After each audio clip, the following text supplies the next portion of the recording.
अनामिका समकालीन हिंदी कविता में अपनी एक अलग पहचान रखने वाली कवयित्री। अनामिका का जन्म 17 अगस्त 1961 ईस्वी में मुजफ्फरपुर बिहार में हुआ। उनके पिता श्याम नंदन किशोर हिंदी के गीतकार और बिहार विश्वविद्यालय मुजफ्फरपुर में हिंदी विभाग के अध्यक्ष थे। अनामिका ने दिल्ली विश्वविद्यालय से अंग्रेजी में एमए किया और वहीं से पीएचडी की उपाधि पाई। संप्रति वे सत्यवती कॉलेज दिल्ली विश्वविद्यालय के अंग्रेजी विभाग में प्राध्यापिका हैं। अनामिका कविता और गद्य लेखन में एक साथ सक्रिय हैं। वह हिंदी और अंग्रेजी दोनों में लिखती हैं। उनकी रचनाएं हैं काव्य संकलन, गलत पते की चिट्ठी, बीजाक्षर, अनुष्टुप आदि। आलोचना है पोस्ट एलियट पोएट्री, स्त्रीत्व का मानचित्र आदि। संपादन है कहती हैं औरतें, काव्य संकलन। अनामिका को राष्ट्रभाषा पुरस्कार, परिषद पुरस्कार, भारत भूषण अग्रवाल पुरस्कार, गिरिजा कुमार माथुर पुरस्कार, ऋतुराज साहित्यकार सम्मान आदि प्राप्त हो चुके हैं। एक कवयित्री और लेखिका के रूप में अनामिका अपने वस्तुपरक समसामयिक बोध और संघर्षशील वंचित जन के प्रति रचनात्मक सहानुभूति के लिए जानी जाती है। स्त्री विमर्श में सार्थक हस्तक्षेप करने वाली अनामिका अपनी टिप्पणियों के लिए भी उल्लेखनीय है।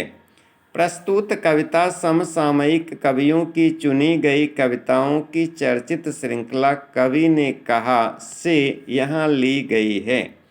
प्रस्तुत कविता में बच्चों के अक्षर ज्ञान की प्रारंभिक शिक्षण प्रक्रिया के कौतुकपूर्ण वर्णन चित्रण द्वारा कवयित्री गंभीर आशय व्यक्त कर देती है। कविता है अक्षर ज्ञान।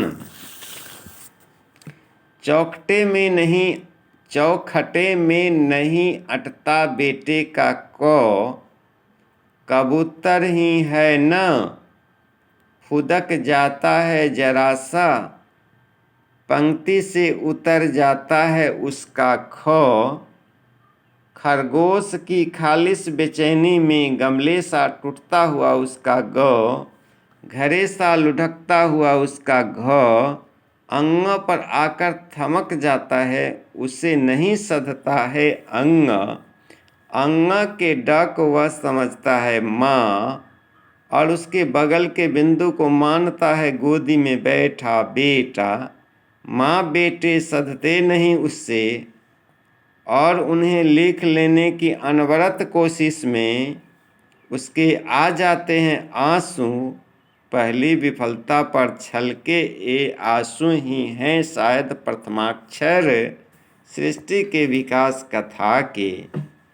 अक्षर ज्ञान पुनः।